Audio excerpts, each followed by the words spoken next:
Une dernière peur très importante de l'échec. Allez. Alors, qu'est-ce qu'on peut dire par rapport à ça? Tous, ici, qui avons, a priori, de toute façon, tous connu ce que certains pourraient appeler un échec.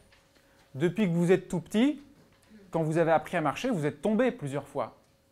Vous êtes relevé. Si vous étiez dit « Oh ben non, je suis tombé, ça ne marchera jamais, continueriez de marcher à quatre pattes, tu vois ?» C'est naturel que de se relever. Et si l'échec, ce que tu appelais l'échec, était au contraire le moment où tu apprends le plus. Et que grâce à ça, tu progresses beaucoup plus à travers tes échecs qu'à travers des réussites. Par exemple, vous avez des boxeurs qui vous disent bah, « Là où j'ai le plus appris, c'est dans mes défaites. Hein. » Ah, quand tout va bien, tout va bien. Hein.